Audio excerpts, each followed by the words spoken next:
حسبنا الله ونعم الوكيل، نعم المولى ونعم النصير، لا حول ولا قوة إلا بالله العلي العظيم. أعوذ بالله من الشيطان اللعين الرجيم. بسم الله الرحمن الرحيم. الحمد لله الذي خلق السماوات والأرض وجعل الظلمات والنور، ثم الذين كفروا بربهم يعدلون. والصلاة والسلام على سيدنا ونبينا وشفيعنا ومولانا أبي القاسم محمد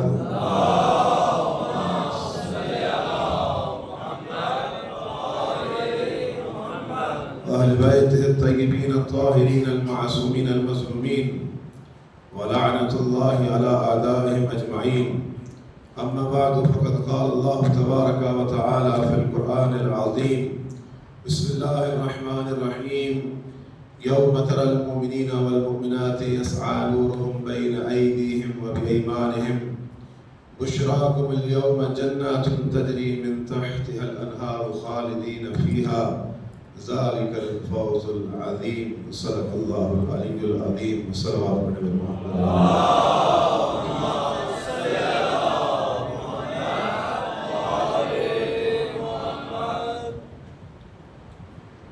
رحم الله من قرأ الفاتحة. بسم الله الرحمن الرحيم.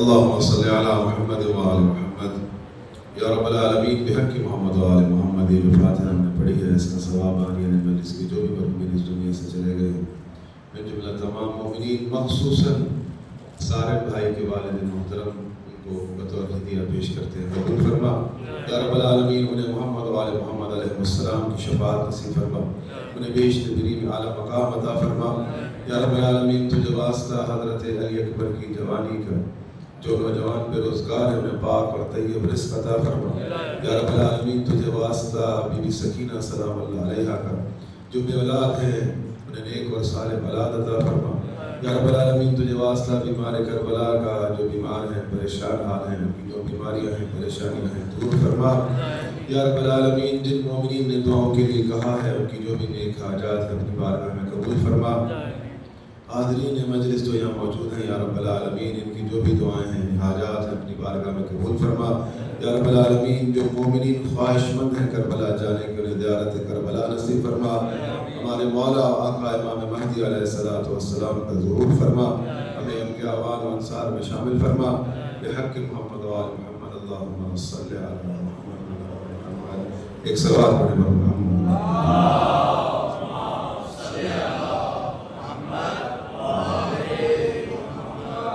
ادھر مطلب ایصال ثواب کی مجلس ہے.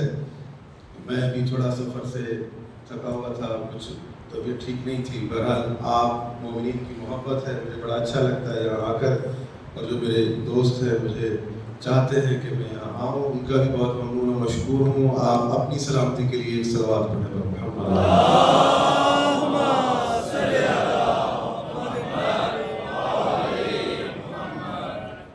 محترم سارے بھائی کے والد مرحوم کی سارے ثواب کی مجلس ہے. آپ مجھے سنتے رہتے ہیں، میرے مزاج سے واقف ہیں، تو میں اپنے زیادہ طویل میں گفت نہیں کروں گا، مقدمے کی طرف چلتا ہوں. کیونکہ ایصال ثواب کی مجلس ہے، سب سے پہلے ہمیں یہ جاننا ضروری ہے کہ ہم آئے کیوں ہیں دنیا میں. اللہ رب العزت نے فرمایا ہے کہ الذی خلق الموت والحیات لیبلوکم ایکم احسن عملا، کہ وہ اللہ وہ ہے جس نے موت کو خلق کیا، حیات کو خلق کیا، لیبلوکم ایکم احسن عملا، کہ وہ اللہ دیکھنا چاہتا ہے کہ تم میں اچھا عمل کرنے والا کون ہے، احسن عمل کرنے والا کون ہے. وہو العزیز الغفور، اور وہ بڑا غفور ہے، بڑا معاف کرنے والا ہے. ایذن محترم، اللہ نے ہمیں دنیا میں امتحان کے لیے بھیجا ہے اور چاہتا ہے کہ ہم دنیا میں اچھا عمل کریں. اب جو اللہ دنیا میں بھیجنے والا ہے وہ ہمارا ممتحن ہے. وہ چاہتا ہے کہ اس دنیا میں ہم سے امتحان لے، ہماری آزمائش کرے، پھر جب اس دنیا سے ہم جائیں تو ہمارے لیے یا تو جنت ہے یا پھر سزا کے طور پر جہنم ہے۔ لیکن عزیزان محترم، جو بھی ممتحن بنتا ہے، امتحان لیتا ہے، تو اس کا ایک اصول ہوتا ہے کہ وہ پہلے پوری طرح سے تربیت کرے، حق واضح کر دے، بتا دے کہ وہ امتحان کیا لے گا۔ یہ لازم ہے کہ جو امتحان لینے والا ہے، ممتحن ہے، وہ بتائے کہ کس چیز کا امتحان لے گا۔ اگر تو وہ بتا رہا ہے پھر تو عدل قائم ہوا، حق بنتا ہے، کیونکہ اس نے پہلے بتایا ہے کہ تم کیوں آئے ہو، میں تم سے کس چیز کا امتحان لوں گا، تمہاری آزمائش کیا ہوگی۔ تو یہ اللہ رب العزت نے ہمیں دنیا میں بھیجا ہے تو ہمیں بتایا ہے، کیونکہ دیکھیں اللہ نے ہمیں فطرت کے مطابق خلق کیا ہے۔ ہم اگر بچوں کو اسکول پڑھنے کے لیے بھیجتے ہیں، بچہ اسکول پڑھنے جاتا ہے تو اس کو پورا وسیلہ مہیا کرتے ہیں، تمام وسائل پرووائڈ کرتے ہیں۔ بچہ اسکول پڑھنے جائے گا، اس کو کتاب کی ضرورت ہے، کتاب بھی لے کر دیں گے، اسے قلم کی ضرورت ہے، قلم بھی لے کر دیں گے، کتابیں رکھنے کے لیے اسے اگر بیگ کی ضرورت ہے تو وہ بھی لے کر دیں گے اور اس کے لیے اسکول مہیا کریں گے۔ اب جب بچہ یہ کتابیں لے کر اسکول پڑھنے جائے گا اور وہاں پر اس کے لیے معلم بھی مہیا کیا جائے گا، اور یہ بچہ جب پڑھنے کے لیے جائے گا معلم اسے تعلیم دے گا، اور سال کے بعد پھر اس کا امتحان لیا جائے گا۔ معلم تعلیم دے گا، پوری طرح سے اسے چیزیں سکھائے گا، پھر انہی چیزوں کے مطابق اس کے سامنے سوال آئے گا۔ تو عزیزان محترم، آپ جو دنیا کے لوگ ہیں اتنا عقل رکھتے ہیں، اتنا شعور رکھتے ہیں کہ بچے کو اگر اسکول بھیج رہے ہیں تو پورے وسیلے کے ساتھ ہر طرح سے اسے وسیلے پرووائڈ کر رہے ہیں۔ کیوں؟ اگر آپ نے کوئی ایک وسیلہ بھی کم کر دیا تو حق نہیں بنتا کہ آپ اس سے امتحان لے سکیں۔ اگر تو آپ نے پورا وسیلہ مہیا کیا ہے تو حق بنتا ہے کہ آپ اس سے پوچھیں کہ تجھے کیا پڑھایا گیا ہے، تیری تربیت کیا کی گئی تھی۔ تو عزیزان محترم، اگر کوئی بچہ اس کو پڑھنے کے لیے ہم بھیجیں اور کلاس میں بھیجیں، اسے کتاب بھی دیں، اس کے پاس قلم بھی ہو، اور اس سے یہ کہیں کہ یہ تمہارے معلم ہیں کہ جو تمہیں کتاب کے مطابق پڑھائیں گے، اور وہ بچہ یہ کہہ دے آگے سے کہ مجھے معلم کی ضرورت نہیں ہے، میرے لیے کتاب کافی ہے۔ اگر بچہ یہ بات کہہ دے کہ مجھے معلم کی ضرورت نہیں ہے، میرے لیے کتاب کافی ہے، تو آپ خود مجبور ہو جائیں گے، اس بچے سے کہیں گے کہ بیٹا یہ کیسی بات کر رہے ہو، بغیر معلم کے پڑھو گے تو ہلاک ہو جاؤ گے۔ بات سمجھ رہے ہیں؟ بغیر معلم کے پڑھو گے تو ہلاک ہو جاؤ گے، بلکہ خود بھی ہلاک ہو جاؤ گے، دوسروں کو بھی ہلاکت میں ڈالو گے۔ یہ ممکن نہیں ہے کہ تم بغیر معلم کے کتاب سے چیزیں پڑھ لو۔ عزیزان محترم، بچہ نرسری کا ہو یا پی ایچ ڈی کا اسٹوڈنٹ ہو، اگر وہ پڑھنے کے لیے جاتا ہے، اس کے پاس کتاب ہے، تو معلم لازمی کلاس میں ہوتا ہے۔ ایسا نہیں ہے کہ کوئی پی ایچ ڈی کا اسٹوڈنٹ بن چکا ہے اور وہ کلاس میں جا رہا ہے، فقط کتاب پڑھ رہا ہے۔ اس کو سمجھانے والا، تربیت دینے والا معلم پرووائڈ کیا جاتا ہے، پھر ہی اسے امتحان لیا جاتا ہے۔ بات بھائی محترم، تو فقط کتاب کے ذریعے سے امتحان نہیں لیا جا سکتا۔ میری بات پہنچ رہی ہے محترم؟ اگر فقط کتاب کے ذریعے سے کوئی لکھنا پڑھنا سیکھ بھی دے اور معلم کلاس میں نہ ہو تو نتیجہ کیا نکلے گا کہ جو کلاس کے بچے ہیں ان کے پاس اگر معلم نہ ہو تو نتیجہ یہ نکلے گا کہ اگر اپنے ذہن سے کوئی کتاب کو پڑھے گا تو اپنی تشریح کرے گا، پھر نتیجہ یہ نکلے گا کہ جو کتاب پڑھنے والا ہے وہ کہے گا جیسے میں نے پڑھا، جیسے میں نے سمجھا یہ ٹھیک ہے، میرے برابر والے نے غلط سمجھا، غلط پڑھا، یہ کافر۔ جو دوسرا بچہ ہے جو دوسرے ڈیسک پر بیٹھا ہے وہ کہے گا ان دونوں نے غلط پڑھا ہے، میں نے ٹھیک پڑھا ہے، میں نے صحیح سمجھا ہے، یہ دونوں کافر۔ وہ جو پیچھے ڈیسک پر بچے بیٹھے ہیں وہ کہیں گے کہ بھائی ہم نے ٹھیک پڑھا ہے، ہم نے کتاب کو صحیح سمجھا ہے۔ یہ جتنے بچے بیٹھے ہیں یہ سب غلط کر رہے ہیں، ہم ٹھیک سمجھ رہے ہیں کہ یہ سارے کافر۔ تو اس کلاس کا ماحول آپ کو ایسا نظر آئے گا. اگر آپ وزٹ کرنے کے لیے اس کلاس میں اگر داخل ہو بھی جائیں تو آپ کو دیواروں پر کافر کافر لکھا نظر آئے گا، تعلیم اور تربیت نظر نہیں آئے گی.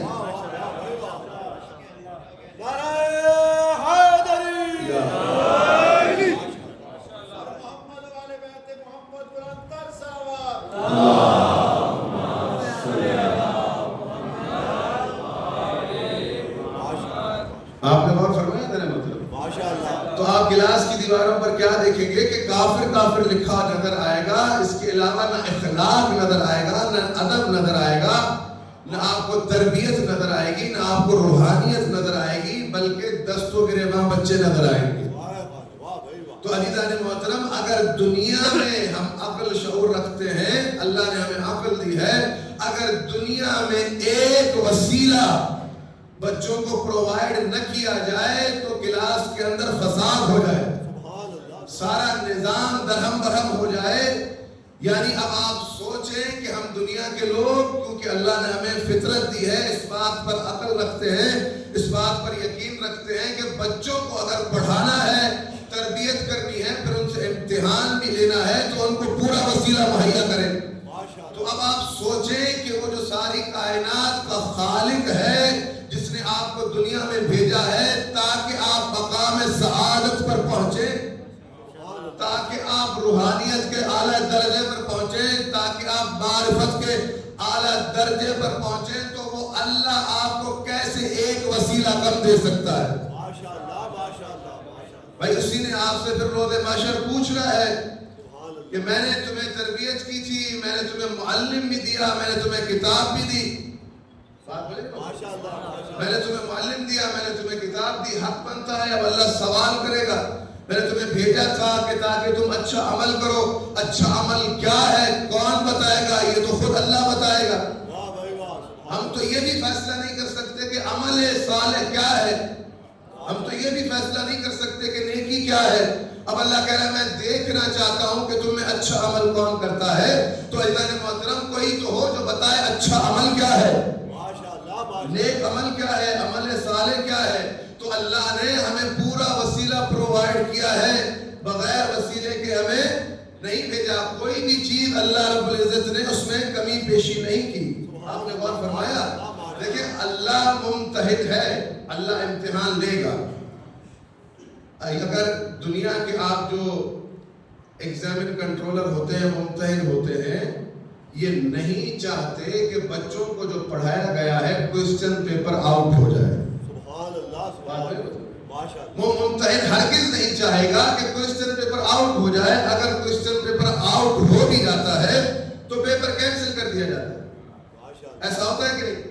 کوئی ممتحن نہیں چاہتا دنیا کا کہ کلاس سے کوئسچن پیپر آؤٹ ہو جائے اور بچوں کو سوال پتہ لگ جائے کہ سوال کیا ہے.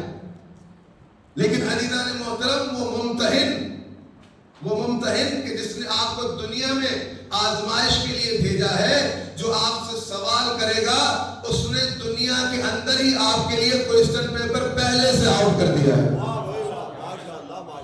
دنیا کا کوئی ممتحن نہیں کرتا، لیکن اس ممتحن نے آپ کے لیے کوئسچن پیپر آؤٹ کیا ہے اور اس نے خود بتایا ہے کہ سوال کیا ہوں گے، اور سوال اس نے خود لکھوا کر بھیجے ہیں کہ سوال یہ ہوگا تیرا رب کون ہے، تیرا رسول کون ہے، تیرا امام کون ہے.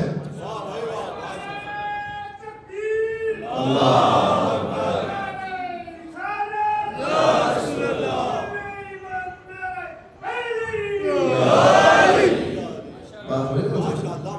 اللہ نے خود پیپر آؤٹ کر دیا، خود بتایا کہ میں تم سے کیا امتحان لوں گا، اور یہ لازم کر دیا.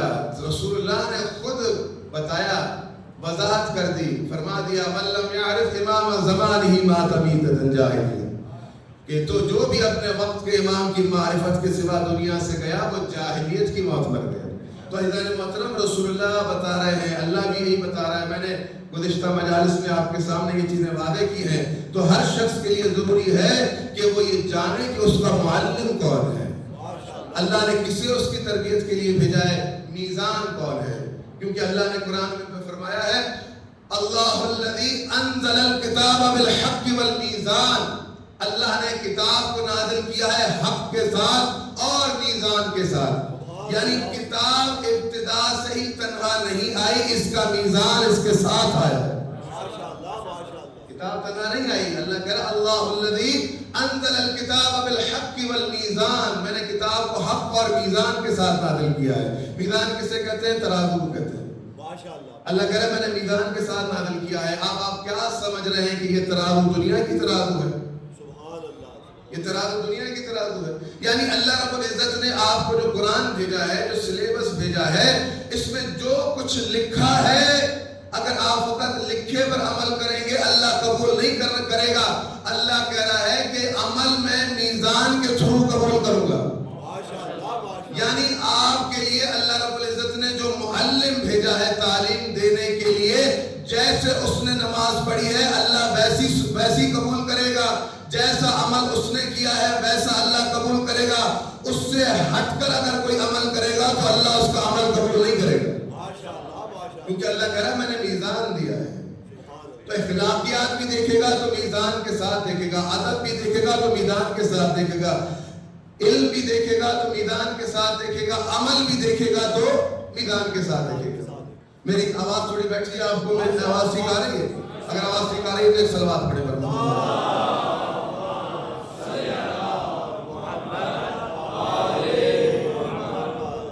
محترم اللہ ممتحن ہے تو اس نے ہمیں بتایا ہے, لیکن حضرت محترم آیت پر غور کریں کہ اللہ نے کیا کہا کہ میں اللہ دیکھنا چاہتا ہوں لیبلوکم ایکم احسن عملا, کہ تم میں بھلا عمل کون کرتا ہے, اچھا عمل کون کرتا ہے.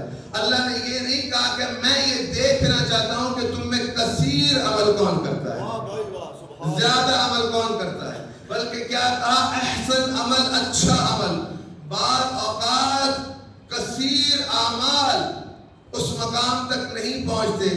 اللہ نے کہا ہے کہ میں یہ دیکھنا چاہتا ہوں تم میں اچھا عمل اور بہتر عمل کون کرتا ہے. اب عزیزان محترم اللہ نے بہتر عمل, اچھے عمل کی بات کی ہے, تو اب آپ یہاں تاریخ کی طرف پیچھے لوٹ کر چلیں کہ امیر المومنین نے عمر ابن عبد کو جب ضربت لگائی, جو ضربت تلوار چلائی, کتنا ٹائم لگا ہوگا؟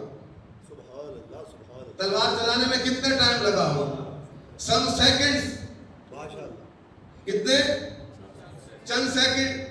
جب اس کو تلوار مار دی, زیر کر دیا, وہاں رسول اللہ نے کہا کہ یا علی ضرب کا تیری ضربت افضل من عبادت الثقلین, ثقلین کی عبادت سے زیادہ افضل ہے. یعنی ایک عمل کے اندر اتنا ثواب کثیر حاصل کر لیا کہ جن و انس کی عبادت ایک طرف اور علی کی ایک ضربت ایک طرف.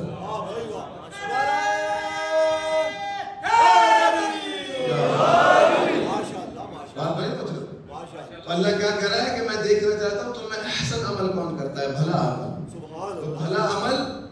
اب امیر المومنین نے نماز کے اندر انگوٹھی دی ہے, کتنا وقت لگا ہوگا؟ کوئی گھنٹے نہیں لگے ہوں گے, کوئی دن نہیں لگے ہوں گے, سب سیکنڈز کی بات ہے. لیکن یہ عمل چھوٹا سا ہے, چند سیکنڈ کا ہے, لیکن اللہ کیا کہہ رہا ہے اس عمل کے بعد انما ولیکم اللہ ورسولہ والذین آمنوا الذین یقیمون الصلاۃ ویؤتون الزکاۃ وهم راکعون. یعنی ایک گھڑی کے عمل سے امیر المومنین نے اپنے لیے ولایت خریدی, اپنی نسلوں تک کے لیے خرید لی, یعنی اپنے بعد آنے والے اپنے اوصیاء کے لیے بھی خرید لی. بات سمجھ محترم. اور اللہ نے بغیر کسی شرط کے امیر المومنین اور ان کی نسل میں آنے والے اوصیاء کو ولایت عطا کی ایک عمل سے. حضرت ابراہیم نے آزمائش دی, بیٹے کو قربان گاہ لے گئے, ان کی جگہ دمبا آ گیا, حضرت اسماعیل ذبح نہ ہوئے, دمبا ذبح ہوا. اللہ نے اس عمل کے بعد کہا کہ انی جاعلک للناس اماما, کہ میں نے آپ کو انسانیت کا امام بنایا. اب وہ آگے اپنی نسلوں کے لیے طلب کر رہے ہیں, تو یہاں اللہ نے شرط لگائی ہے کہ تیری نسل میں یہ عہدہ اس کے پاس جائے گا جو ظالم نہیں ہوگا. یعنی یہ دعا تو قبول ہوئی ہے لیکن شرط کے ساتھ. پر امیر المومنین نے جو زکوٰۃ دی ہے نماز کے کے اندر اللہ نے بغیر کسی شرط کے نسل کے اندر ولایت رکھ دی. بات بڑی محترم. تو میں طبیعت خراب ہونے کی وجہ سے کوئی زور شور نہیں لگا رہا، لیکن آپ بڑا اچھا سن رہے ہیں. بات اچھی ہو تو ضرور بولیے گا. ایک صلوات پڑھیں.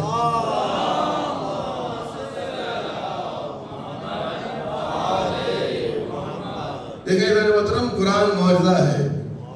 قرآن معجزہ ہے، یعنی ہر زمانے میں ہر طرح کی آگاہی دیتا ہے. میں آپ کے سامنے یہ چیزیں دہراتا رہتا ہوں.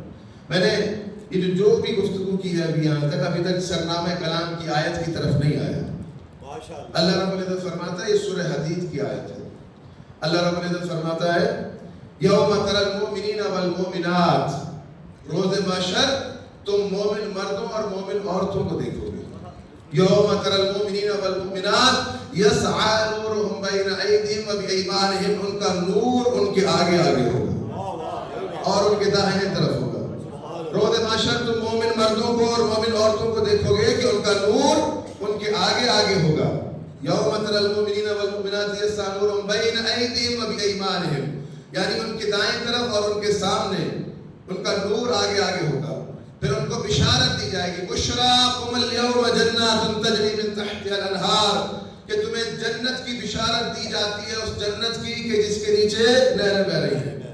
ذالک الفوز العظیم، یہی بڑی کامیابی ہے.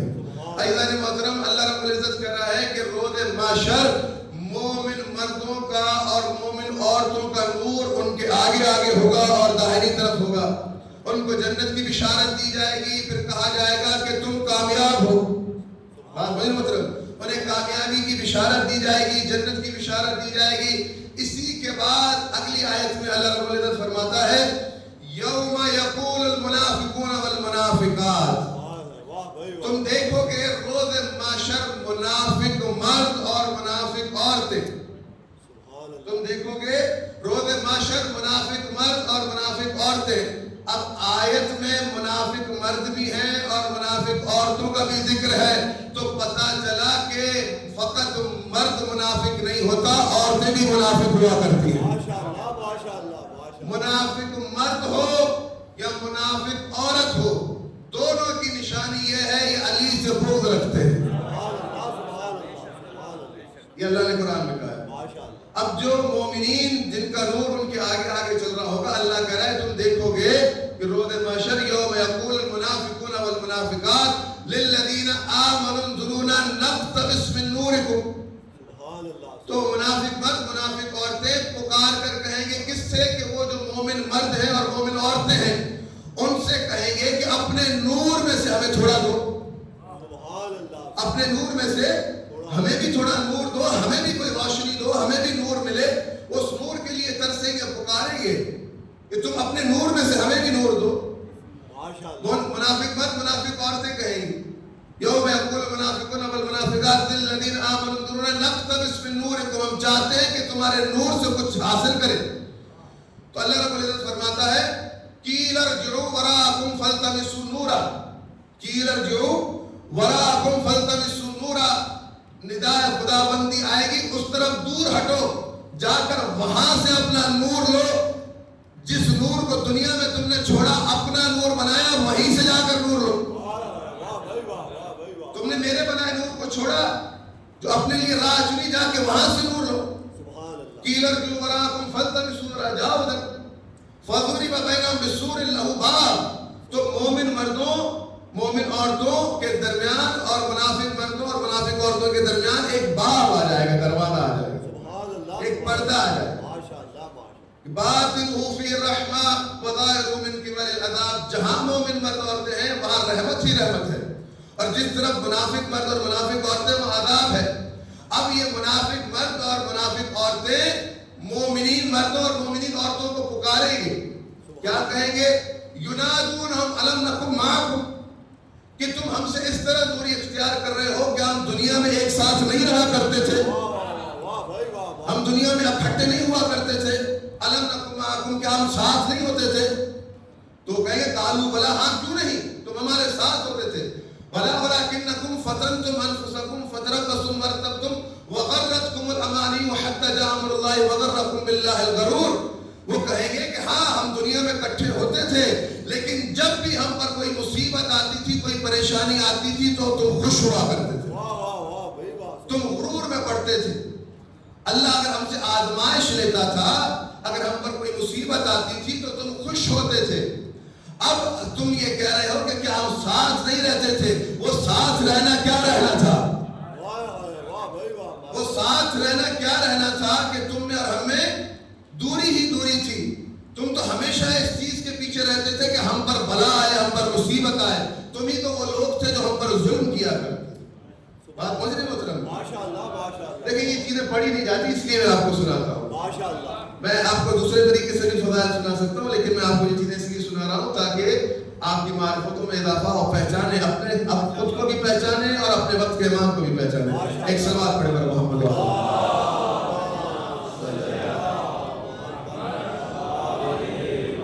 تو یہاں دونوں مومن مردوں اور منافق عورتوں اور منافق مردوں کی آپس کی باتیں ہیں، یہ باتیں وہاں پر ہوں گی. لیکن عزیزان محترم آیت کی طرف دوبارہ چلے. میں آپ کو تھوڑا سا کھول کر بتاؤں، آپ کی توجہ ذرا محترم، مشکل بات تو نہیں کر رہا میں. اب اللہ رب العزت نے کہا کہ یوم تری المؤمنین والمؤمنات، تم دیکھو کہ مومن مردوں کا نور، مومن عورتوں کا نور ان کے آگے آگے ہوگا. اب یہ نور وہ کہاں سے لائے؟ ماشاءاللہ ماشاءاللہ. یہ نور وہ کہاں سے لائے؟ وہاں تو کوئی ٹک شاپ نہیں ہے، کوئی سپر اسٹور نہیں ہے، کوئی سپر مارکیٹ نہیں ہے، کوئی جنرل اسٹور نہیں ہے. تو یہ مومن مرد اور مومن عورتوں کا نور کہاں سے آئے گا؟ تو کیا یہ وہاں ان کو ملے گا؟ نہیں، یہ دنیا نور کمانے کی جگہ ہے. یہ دنیا نور کسب کرنے کی جگہ ہے. اس دنیا میں یہ نور آپ نے کما لیا، آپ نے کسب کر لیا، تو یہی نور آپ کے ساتھ وہاں جائے گا. وہ کوئی الگ سے نور نہیں ہوگا. یہی بات جو میں نے آپ کو بتائی ہے، جو میں نے آپ کو آیتیں سنا رہا ہوں، یہ سورہ حدید کے آیات ہیں. میں سورہ حدید آپ کے سامنے پیش کر رہا ہوں، 27 پارے میں پڑھ کر دیکھیے گا کہ یہ جو نور ہے یہ مومن مرد اور مومن عورتیں اپنے ساتھ لے کر جائیں گے معاشر میں. یہ ان کے ساتھ ہوگا. یہ دنیا نور کمانے کی جگہ ہے، نور کسب کرنے کی جگہ ہے. اب یہ نور کہاں ملے گا، کیسے ملے گا، کیسے کمایا جائے گا؟ اللہ وضاحت کر رہا ہے. میں نے آپ کو بتایا نا کہ اللہ اگر ممتحن ہے تو ہم اس نے ہر چیز سمجھائی ہے، ہر چیز اس نے بتائی ہے.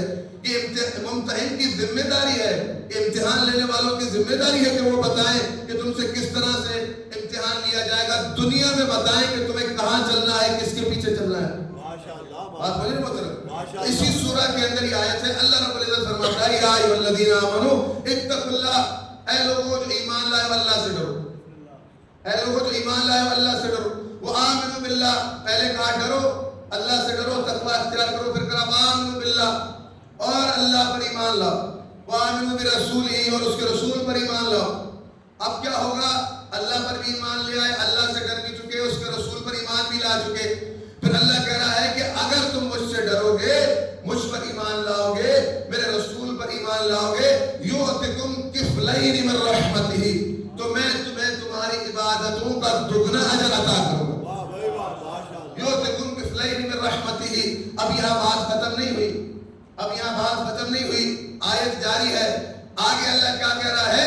یہ بات کہنے کے بعد مجھ سے ڈرو، مجھ پر ایمان لاؤ، میرے رسول پر ایمان لاؤ، میں تمہیں تمہاری عبادتوں کا دگنا اجر عطا کروں گا اپنی رحمت سے. پھر اللہ کہہ رہا ہے وَيَجْعَلْ لَكُمْ نُورًا تَمْشُونَ بِهِ، اور جو نور میں قرار دوں اگر تم اس نور میں چلو گے، اور جو نور میں قرار دوں اگر تم اس نور میں چلو گے، یغفر لکم ذنوبکم، تو پھر میں تمہارے گناہوں کو معاف کر دوں گا. جو نور میں قرار دوں، جو نور میں بناؤں، جو نور میں تمہیں دوں، اگر اس نور میں چلو گے تو تمہارے گناہ معاف کر دوں گا. یغفر لکم ذنوبکم، تمہارے گناہوں کو معاف کر دوں گا. واللہ غفور رحیم، اللہ بڑا معاف کرنے والا ہوں. بات سمجھ رہے مطلب؟ اللہ کہہ رہا ہے جو نور میں قرار دوں اگر اس میں چلو گے تو میں تمہارے گناہ معاف کر دوں گا. بھائی یہ نور میں چلنا کیا ہے؟ بھائی آسمان سے کوئی اللہ نے ٹیوب لائٹ روشن کرنی ہے، کوئی بلب جلے گا، کوئی روشنی آئے گی، کہیں کچھ ایسا ہوگا کہ جس میں ہم چلیں گے تو ہمارے گناہ معاف ہوں گے. آیت کا ظاہر کیا کہہ رہا ہے کہ اللہ کہہ رہا ہے کہ جو نور میں قرار دوں گا اگر تم اس نور میں چلو گے تمہارے گناہ تم سے دور کر دوں گا، تمہیں معاف کر دوں گا. بھائی نور میں چلنا کیا ہے؟ انسان اس نور میں چلے تو گناہ معاف ہو جائیں، یا یعنی اللہ پچھلی باتیں کہنے کہ مجھ سے ڈرو، میرے رسول پر ایمان لاؤ، یہ کرنے کے بعد اب اللہ کہہ رہا ہے کہ جو نور میں تمہارے لیے قرار دوں اگر اس میں چلو گے تو میں تمہارے گناہ معاف کر دوں گا. یعنی اللہ یہ کہنا چاہ رہا ہے کہ نور دینے والا میں ہوں، نور قرار دینے والا میں ہوں. تم اپنی آگ مت جلانا، تم اپنا چولہا مت جلانا، تم اپنی آگ مت جلانا کہ ہم اس آگ سے روشنی حاصل کر لیں گے اور گزارا کر لیں گے. عزیزان محترم، کبھی کبھی آگ جلا بھی دیتی ہے اور آگ کا دھواں آنکھوں کو اندھا بھی کر دیتا ہے. تو اللہ نے کہا ہے کہ نور میں قرار دوں گا، اگر اس نور میں چلو گے تو تمہارے گناہ معاف کروں گا. اب عزیزان محترم، آپ کو کیا لگتا ہے کہ جب یہ آیت اتری تھی کسی نے رسول اللہ سے نہیں پوچھا ہوگا یا رسول اللہ ہم تو آپ کو مانتے ہیں، ہم تو آپ پر ایمان رکھتے ہیں، ہم تو اللہ کو مانتے ہیں، ہم اللہ سے ڈرتے ہیں. اب اللہ کہہ رہا ہے کہ جو نور میں قرار دوں اگر اس نور میں چلو گے تو میں تمہارے گناہ معاف کر دوں گا. تو وہ نور اللہ کیسے قرار دے گا؟ وہ نور کون سا ہے کہ جس میں اگر ہم چلیں گے تو ہمارے گناہ معاف ہو جائیں گے؟ تو رسول اللہ نے فرمایا کہ اللہ کا کہنے کا مقصد یہ ہے کہ مجھ محمد کے جانے کے بعد علی کی ولایت تو اللہ کی طرف سے نور ہے، اس میں چلو گے تو اللہ تمہارے گناہ معاف کر دے گا.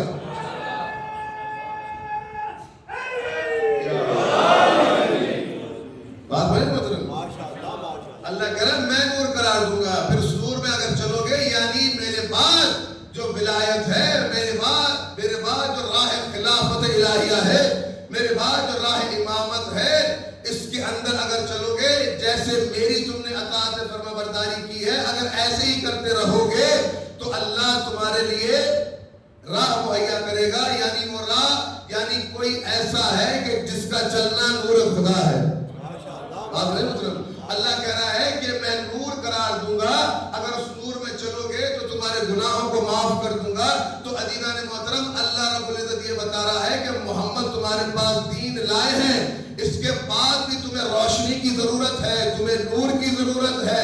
اگر اس نور میں چلو گے یعنی امیر المومنین اللہ کی طرف سے نور ہے. اسی لیے رسول اللہ نے فرمایا تھا یا اللہ حق ادھر موڑ دے جہاں علی چلے. اسی لیے رسول اللہ نے فرمایا تھا کہ اگر تم چاہتے ہو گمراہ نہ ہو تو میں تمہارے درمیان قرآن اور اہل بیت چھوڑے جا رہا ہوں. اگر چاہتے ہو گمراہ نہ ہو. تو عزیزان محترم، اللہ نے جس نور کا ذکر قرآن میں کیا ہے اسی نور کو رسول اللہ نے معرفی کی ہے. اگر اس نور سے ہٹ جاؤ گے تو تم گمراہ ہو جاؤ. اگر اس نور سے تم نے اختلاف کیا، اس نور سے تم نے انحراف کیا، اگر نور کو چھوڑ کر تم نے اندھیرے کا انتخاب کیا تو خود ہلاکت میں پڑ جاؤ گے. وہ جو خود نور ہو اور جس کے پاس زیرو بلب بھی نہ ہو، یعنی اس کی روشنی یہ ہے کہ زیرو بلب بھی نہ جلتا ہو. اگر کوئی اللہ کی طرف سے بنائے نور کو چھوڑ کر زیرو بلب کے پیچھے چلنے کی کوشش کریں تو آپ سوچیں اس کے ساتھ کیا ہوگا. میں کچھ نہیں کر رہا، ماضی کے حالات آپ کے سامنے ہیں، میں کوئی نئی بات تو نہیں کر رہا. جو کچھ لوگ تو ایسے زیرو بلب کی بھی روشنی نہیں ہوگی، کسی کام کے نہیں ہے. لیکن عزیزان محترم، جہاں اللہ کی طرف سے نور ہو اور کوئی نور کو چھوڑ کر کہیں اور چلا جائے پھر آپ سوچیں کہ کیا بنے.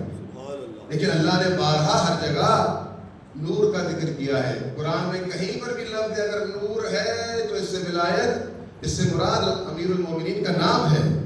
قرآن میں کہیں پر بھی اگر لفظ میزان ہے تو اس سے مراد رسول اللہ کا نام ہے.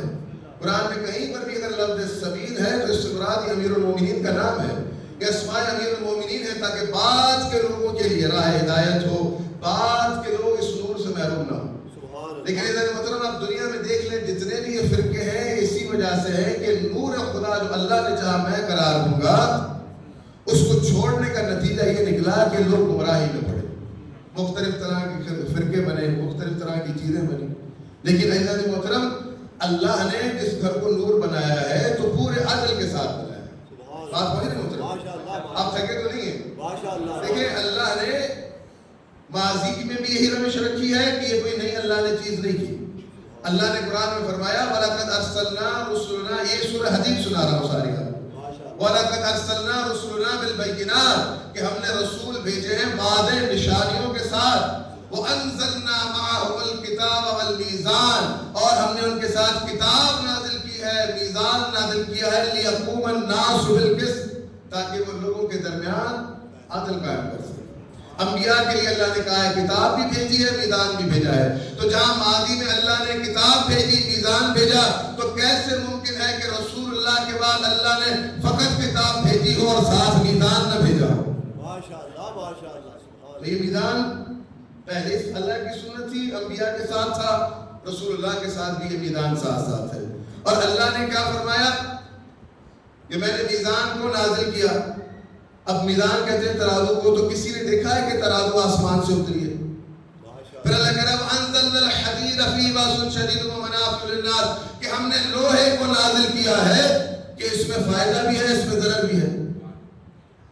کیوں نازل کیا ہے؟ اللہ یہ دیکھنا چاہتا ہے وَلِيَعْلَمَ اللَّهُ مَن يَنصُرُهُ وَرُسُلُهُ بِالْغَيْبِ، میں اللہ یہ دیکھنا چاہتا ہوں کہ میرے رسولوں کی مدد کون کرتا ہے۔ اللہ نے لوہے کو نازل کرنے کی بات کی، اسی سورہ میں ساتھ چیزیں چل رہی ہیں، نور بھی ساتھ، میزان بھی ساتھ۔ اور اللہ کہہ رہا ہے کہ میں نے لوہے کو نازل کیا تاکہ میں یہ دیکھ سکوں کہ میرے رسولوں کی مدد کون کرتا ہے۔ اللہ نے لوہے کو نازل کرنے کی بات کی ہے، لیکن آپ کو پتا ہے کہ لوہا زمین سے نکلتا ہے، نازل نہیں ہوتا۔ ماشاءاللہ ماشاءاللہ۔ لیکن اللہ کسی لوہے کے نازل کرنے کی بات کر رہا ہے تو پتا چلا کہ کوئی خاص لوہا تھا جو آسمان سے نازل ہوا تھا۔ ایک خاص لوہے کی بات کی جا رہی ہے، پھر اللہ کہہ رہا ہے کہ میں دیکھنا چاہتا ہوں میرے رسولوں کی مدد کون کرتا ہے۔ تو عزیزان محترم، اللہ نے لوہے کے نازل کرنے کی بات کی ہے، اللہ یہ دیکھنا چاہتا ہے میرے رسولوں کی مدد کون کرتا ہے اور کون تشریف لے جاتا ہے۔ سبحان اللہ سبحان اللہ، تاکہ پتہ چلے۔ ماشاءاللہ۔ پریشان تو نہیں ہو رہے؟ اب آپ کو پتہ ہے آسمان سے لوہا نازل نہیں ہوتا، زمین سے نکلتا ہے، لیکن آپ سنی شیعہ تفاسیر پڑھ کر جا کر دیکھ لیں، اسی آیت کی تفسیر میں ہے کہ جنگ احد تھی، حضرت جبرائیل قصیدہ کہتے ہوئے ذوالفقار علی کو آسمان سے لائے تھے، یہ کہتے ہوئے کہ لا علی لا فتح الا علی لا سیف الا ذوالفقار۔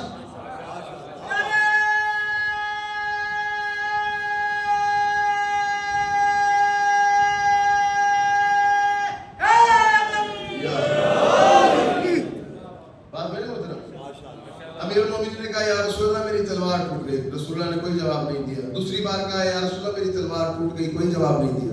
تیسری بار کہا یا رسول اللہ میری تلوار ٹوٹ گئی، کوئی جواب نہیں دیا۔ رسول اللہ کو پتا تھا کہ اللہ کی طرف سے علی کے لیے کچھ آنے والا ہے، تو جب آیا تو عطا کی۔ اب عزیز محترم، یہ ذوالفقار ملی ہے امیر المومنین کو، تو اس ذوالفقار سے بھی لوگوں کو حسد ہے۔ امیر المومنین سے ذوالفقار سے بھی حسد ہے، کیونکہ ان کے کسی کو نہیں ملی۔ اگر ملی ہوتی تو وہ بھی ذوالفقار سے محبت کرتے، لیکن آپ مومن محبت کرتے ہیں ذوالفقار سے، کیوں؟ وہ آپ کے امیر کو ملی ہے۔ اب ادھر محترم، یہ مولا علی کے لیے شرف نہیں ہے کہ ان کو ذوالفقار ملی، بلکہ یہ ذوالفقار کے لیے شرف ہے کہ دست ذوالفقار پر علی نے ہاتھ رکھا۔ یہ خلافت کے لیے شرف نہیں ہے کہ علی خلیفہ بنے، بلکہ مسند خلافت کے لیے شرف ہے کہ علی خلیفہ آ کر بن کر۔ یہ علی کے لیے شرف نہیں ہے کہ علی کعبہ میں پیدا ہوئے، بلکہ یہ کعبے کے لیے شرف ہے کہ علی نے آ کر اسے لوگوں کے لیے عبادت خانہ بنایا۔ تو اللہ محترم، اللہ رب العزت اپنے نور کی طرف دعوت دیتا ہے، اللہ اپنے نور کی طرف دعوت دیتا ہے۔ میں اکثر یہ جملہ دہراتا ہوں، زبردستی نہیں کرتا۔ اب میں ویڈیو دیکھ رہا تھا، مجھے بڑا تعجب بھی ہوا۔ میں اس لیے چیزیں دہراتا ہوں کہ مجلس میں جو آنے والے مومنین ہیں وہ سن لیں ان کی، کیونکہ بعض اوقات جو چیزیں ہم سن رہے ہوتے ہیں سننا عبادت ہے، لیکن جو نیا آنے والا ہے اس کے لیے ایک سوال کا جواب بھی ہے۔ مجھے بڑا تعجب ہوا، میں نے ایک ویڈیو دیکھی کہ ایک مولوی صاحب طنز کر رہے تھے۔ یہ شیعہ لوگ آپ کہتے ہیں کہ علی کی ذوالفقار جبرائیل لائے تھے، نازل ہوئی تھی، کون سے لوہار کی دکان سے خریدی تھی اس کو؟ وہ لوہار کی دکان کہاں ہے، اس کا ایڈریس کہاں ہے؟ حضرت جبرائیل نے ذوالفقار کس لوہار سے دلوائی تھی، اس لوہار کا نام کیا ہے؟ طنز کیا انہوں نے۔ مجھے دیکھ کر بڑا تعجب ہوا۔ ہمارے بزرگ جواب دیتے آئے ہیں، لیکن بعض لوگ پھر بھی نہیں آتے۔ تو جو لوگ اس بات پر اعتراض کرتے ہیں کہ علی کی ذوالفقار اگر جبرائیل لائے تھے، آسمان سے نازل ہوئی تھی، تو کون سے لوہار کے دکان سے انہوں نے بنوائی تھی، اس کا ایڈریس کیا ہے؟ وہ ایڈریس پوچھتے ہیں تو آج ہم ان کو ایڈریس بتاتے ہیں کہ اس لوہار کی دکان کا ایڈریس کیا ہے. اس لوہار کی دکان کا ایڈریس بالکل اسی بکرا منڈی میں ہے جہاں سے حضرت ابراہیم کے لیے جبرائیل دمبا لائے تھے.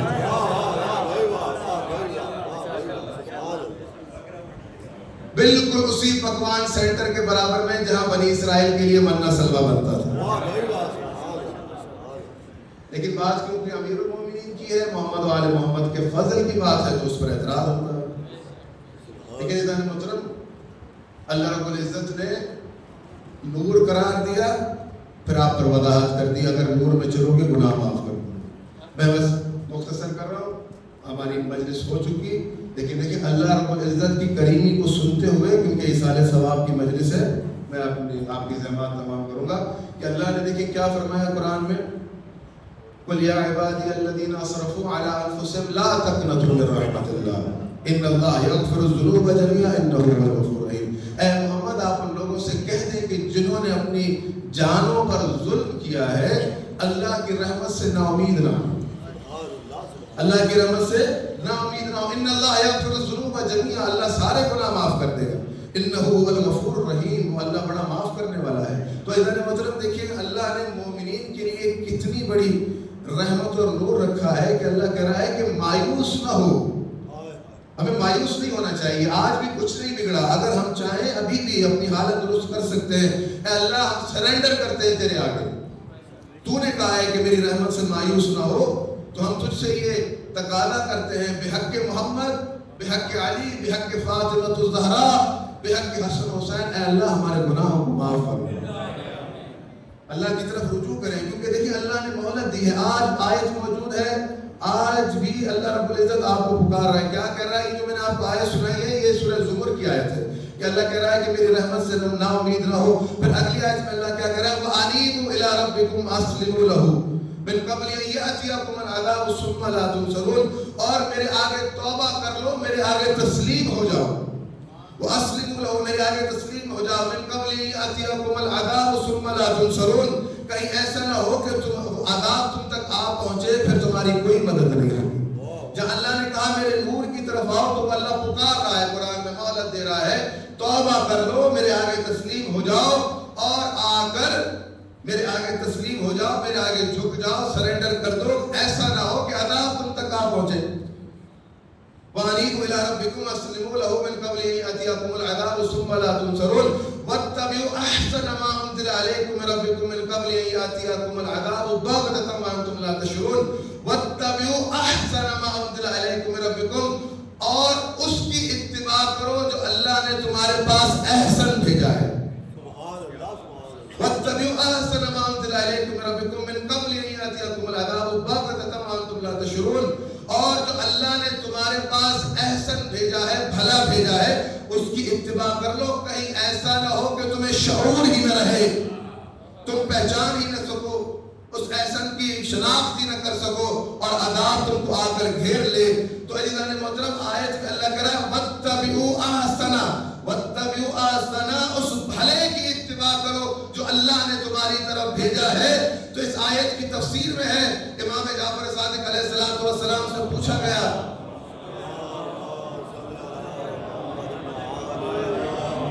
اللہ نے کہا کہ میں تمہارے گناہ معاف کر دوں گا، میری رحمت سے نا امید نہ ہو. پھر اللہ کہہ رہا ہے کہ قبل اس کے کہ تم پر عذاب آ جائے احسن کی اتباع کرو، بھلے کی اتباع کرو.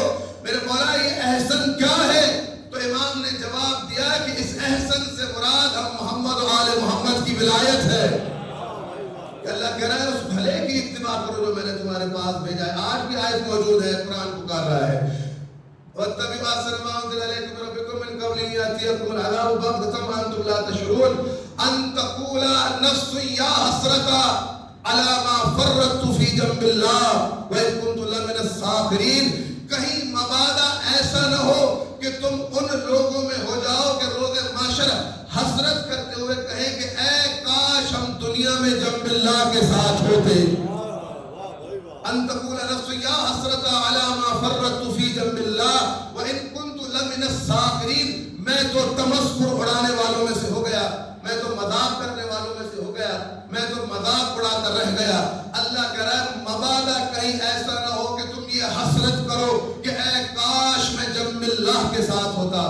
عزیزان محترم اللہ قرآن میں کہہ رہا ہے کہ کہیں ایسا نہ ہو کہ تم یہ تمنا کرو کہ اے کاش میں دنیا میں جنب اللہ کے ساتھ ہوتا.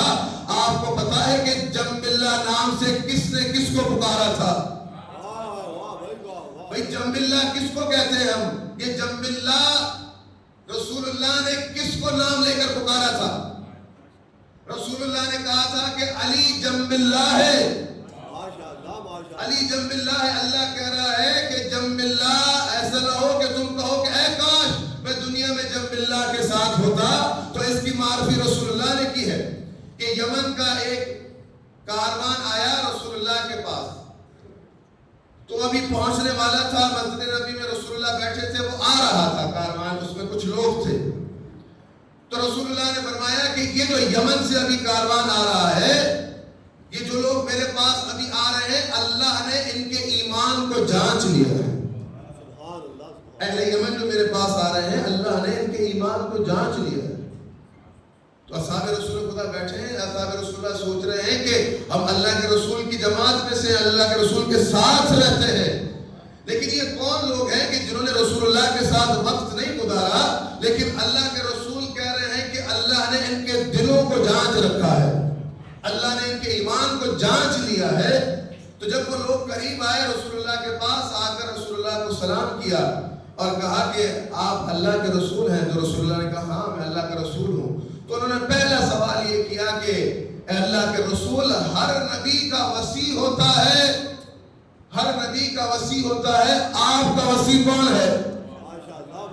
کوئی دوسرا سوال نہیں ہے, کوئی اور ایکسٹرا سوال نہیں کیا. پہلا رسول اللہ سے سوال کیا کہ یا رسول اللہ ہر نبی کا وصی ہوتا ہے, آپ کا وصی کون ہے؟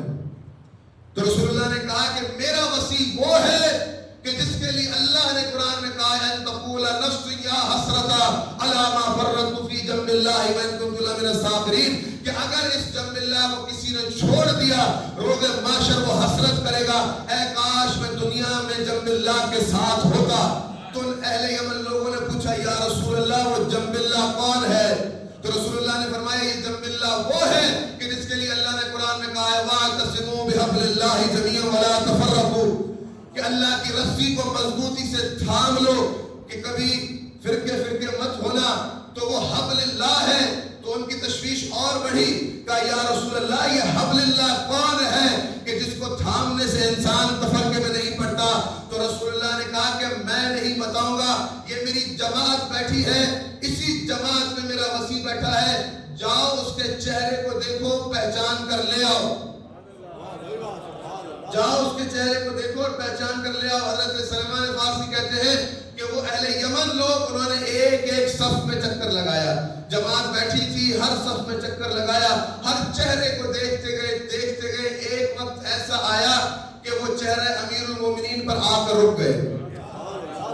وہ سارے کے سارے آ کر وہاں جم گئے, رک گئے.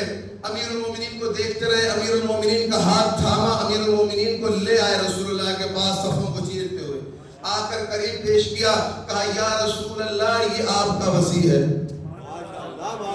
تو رسول اللہ نے کہا کہ تم نے اسے پہچانا کیسے, تم نے اسے پہچانا کیسے؟ تو ان لوگوں نے جواب دیا یا رسول اللہ ہم سب چہرے دیکھتے جا رہے تھے, ہم نے سارے چہرے دیکھے, لیکن جب اس کے چہرے کے سامنے پہنچے تو ہمیں دل میں ایسا محسوس ہوا اس کے چہرے کو دیکھ کر جیسے یہ ہمارا کوئی شفیق باپ ہو.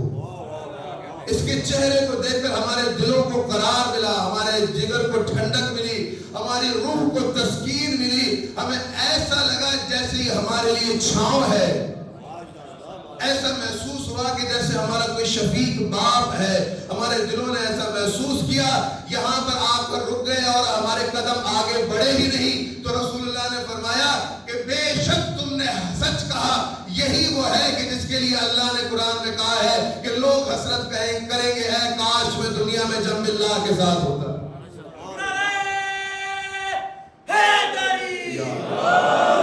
محترم رسول اللہ اور قرآن آپ کو کیا کہہ رہے ہیں؟ جنب اللہ علی, نور اللہ علی, حبل اللہ علی, میزان اللہ علی. یعنی یہ شخصیت کی جس کی معرفی اس طرح سے کی جا رہی ہے. آپ سوچیں ذرا, سنی شیعہ حضرات میرے سامنے بیٹھے ہیں کہ نور خدا کو چھوڑ کر کیسے کوئی حق کے پیچھے چل سکتا ہے۔ بیدار محترم، جہاں اللہ رب العزت نے امیر المومنین کو مقام و مرتبہ دیا، تو اسی طرح پورے اپنے اہل بیت کے لیے کہا کہ مثل اہل بیتی کمثل سفینۃ نوح، میرے اہل بیت کی مثال ایسی ہے جیسے سفینہ نوح کی، فمن رکبها نجا، جو اس میں سوار ہوا وہ نجات پا گیا، ومن تخلف عنها، اور جس نے اختلاف کیا فقط غرق، تو وہ غرق ہو گیا۔ اللہ نے کیسے کیسے آگاہی دی ہے کہ پہچان لو حق کیا ہے، لیکن اتنی آگاہیاں ہونے کے باوجود بھی آپ سوچیں کہ علی کو تنہا چھوڑ دیا، حسن کو تنہا چھوڑ دیا، حسین کو تنہا چھوڑ دیا، کتنا ظلم کیا اس امت نے رسول اللہ کے اہل بیت پر، کتنا حسد بھرا تھا۔ اللہ کے رسول نے تو ضمانت دی تھی، اگر چاہتے ہو راہ جنت کے پیچھے چلنا تو علی کے پیچھے چلنا، اگر چاہتے ہو کہ جنت میں جاؤ تو جنت کے جوانوں کے سرداروں کے پیچھے چلنا۔ لیکن عزیزان محترم، بڑا ظلم کیا امت نے ہم پر۔ چہلم کے ایام ہیں، بی بی زینب سلام اللہ علیہ نے بڑا مشکل وقت دیکھا زندان میں، کہ زندان میں اتنی جگہ کم ہوتی تھی کہ بیبیاں پیر پھیلا کر بیٹھ بھی نہیں پاتی تھی۔ امام زین العابدین علیہ السلام بی بی سکینہ کو گود میں اٹھا کر زندان کے باہر بیٹھ جاتے تھے پاؤں پھیلا کر، اور جب یہ بہن اور بھائی زندان کے باہر بیٹھے ہوتے تھے تو آپس میں باتیں کرتے تھے۔ اگر کوئی پرندہ بھی گزرتا تھا بی بی سکینہ پوچھتی تھی، بھائی سجاد یہ پرندہ کہاں جا رہا ہے؟ تو امام کہتے تھے، میری بہن سکینہ یہ پرندہ اپنے گھر کو جا رہا ہے، اپنے گھونسلے کو جا رہا ہے۔ تو بی بی سکینہ کہتی تھی کہ بھائی سجاد ہم کب گھر جائیں گے، ہم کب اپنے گھر واپس جائیں گے، ہم کب مدینہ جائیں گے؟ تو امام کہتے تھے انشاءاللہ میری بہن ہم مدینہ جائیں گے۔ عزیزان محترم، جو گزرتا تھا بی بی سکینہ پوچھتی تھی کہ یہ جا کہاں رہا ہے، تو امام کہتے تھے وہ اپنے گھر جا رہا ہے۔ بی بی سکینہ کو بڑی حسرت تھی، اے کاش وہ اپنے گھر دوبارہ مدینہ لوٹ آئیں، لیکن بی بی سکینہ قیامت تک شام کے زندان میں رہ گئی۔ عزیزان محترم، وہ وقت آیا کہ بی بی سکینہ ایک رات سوئی تھی کہ خواب میں دیکھا کہ امام حسین آئے ہیں اور بی بی سکینہ سے پیار کر رہے ہیں، بڑی شفقت سے پیش آ رہے ہیں۔ بی بی سکینہ سے پیار کیا، بی بی سکینہ کو خواب میں آئے ہیں اور کہا کہ سکینہ دیکھو میں تمہارے پاس آیا ہوں، تمہارا بابا حسین میرے ساتھ پتہ ہے کون ہے؟ تمہاری دادی فاطمہ الزہرا بھی آئی ہے، یہ دیکھو تمہاری دادی فاطمہ الزہرا ہے۔ بی بی خواب دیکھ رہی ہیں۔ پھر اس کے بعد کہا کہ سکینہ جانتی ہو میرے ساتھ اور کون آیا ہے؟ میرے بابا علی بھی آئے ہیں جو تمہارے دادا ہیں۔ بی بی سکینہ مولا علی سے ملی ہے، مولا علی نے بڑے شفقت سے پیار سے انہیں کہا سکینہ تم زیادہ غم نہ کرو، ہم تمہیں لینے آئے ہیں۔ بی بی خواب دیکھ رہی ہیں، اچانک خواب سے بیدار ہوئی تو رونا شروع کیا، میرے بابا حسین کہاں ہے؟ میرے بابا حسین کہاں ہے؟ ابھی تو وہ میرے پاس تھے، مجھ سے کہہ رہے تھے کہ سکینہ میں تمہیں لینے آیا ہوں، میرے بابا آ کر کہاں چلے گئے؟ تو بی بی زینب سمجھ گئی کہ سکینہ نے کوئی خواب دیکھا ہے۔ کہا سکینہ تم نے کوئی خواب دیکھا ہے؟ کہا نہیں، میں نے دیکھا کہ دادی زہرا بھی آئی تھی، مجھے کہا بابا حسین نے دیکھو تمہاری دادی زہرا بھی آئی ہے، مجھے کہا بابا حسین نے کہ دیکھو تمہارے دادا علی بھی آئے ہیں، سے سب لوگ آئے تھے، پتہ نہیں کہاں چلے گئے۔ تو عزیزان محترم، بی بی سمجھ گئی کہ سکینہ نے خواب دیکھا ہے۔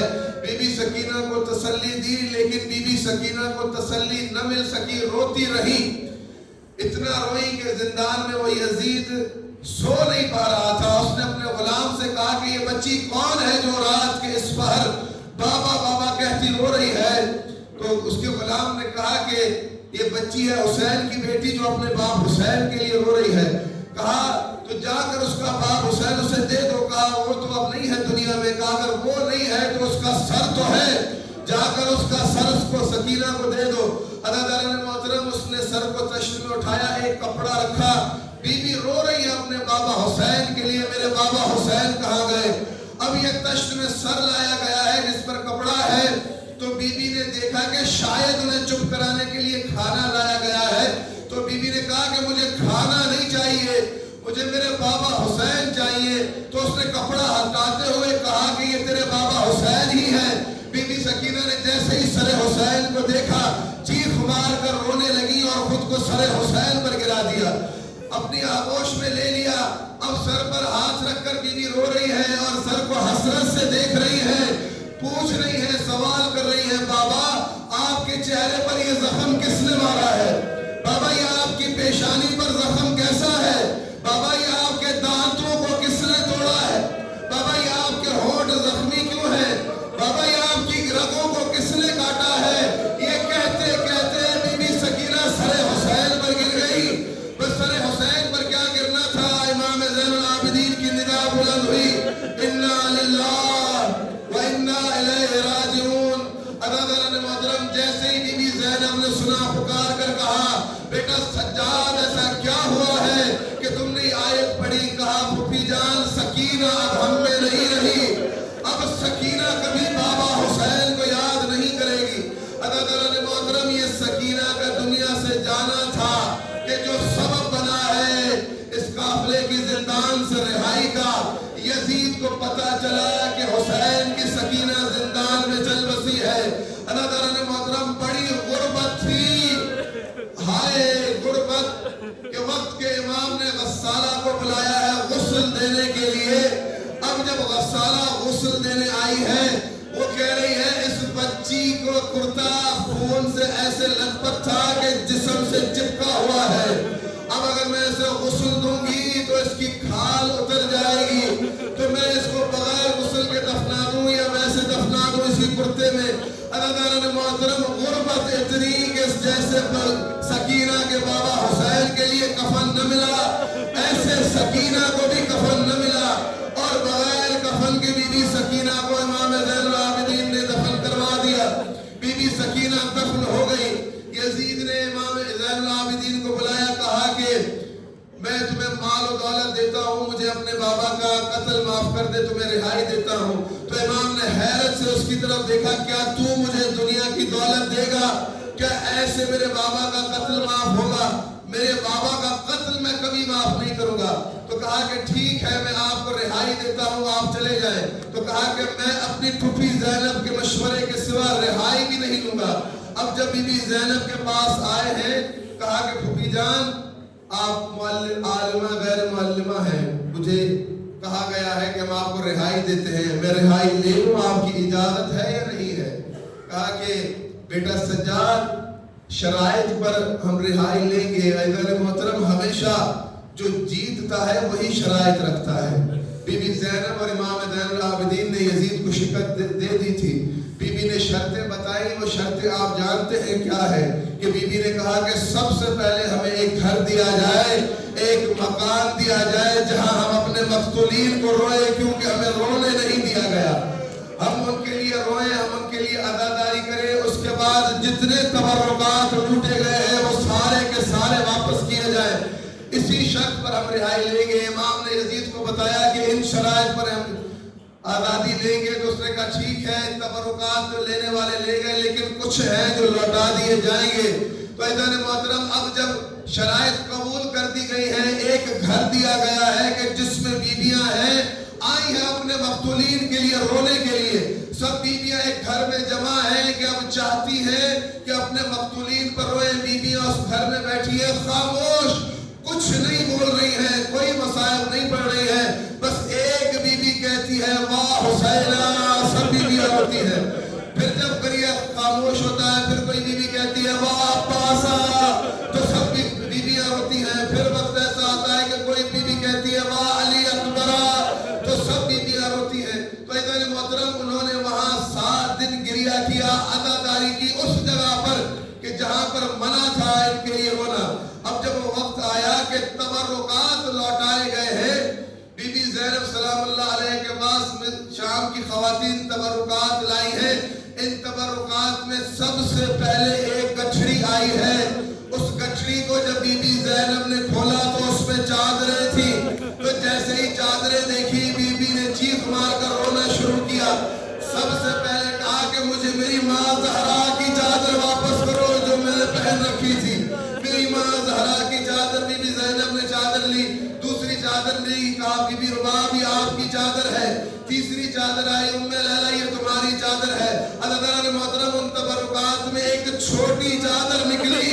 بس جیسے ہی چادر کا نکلنا تھا بی بی زینب نے چادر کو آنکھوں پر رکھا, شدت سے گریہ کیا. سکینہ تیری چادر تو آ گئی ہے لیکن تو شام کے زندان میں دفن ہو گئی ہے. تیری چادر آ گئی ہے لیکن اب تو دنیا میں باقی نہیں رہی ہے. حضرت محترم جب تبرکات لیے گئے اس کے بعد سر آنا شروع ہوئے. پہلا سر امام حسین آیا ہے.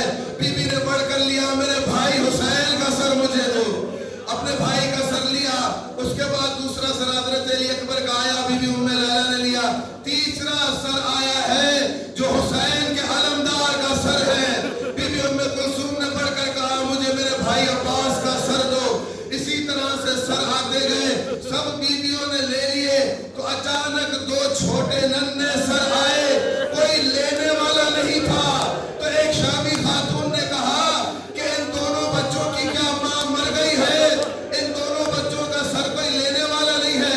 حضرت محترم اور محمد کے سر تھے. تو بی بی زینب نے پکار کر کہا کہ یہ میرے بچے ہیں, ان کی ماں زندہ ہے, مری نہیں ہے. لیکن جس بہن کے پاس حسین جیسے بھائی کا سر ہو وہ ان بچوں کے سروں کا کیا کرے گی. میں نے نام حسین پر فدا کر دیے, اب واپس لوٹا کر نہیں لوں گی. الا لعنت اللہ علی القوم الظالمین سيعلم الذين ظلموا أي منقلب ينقلبون. اللهم صل على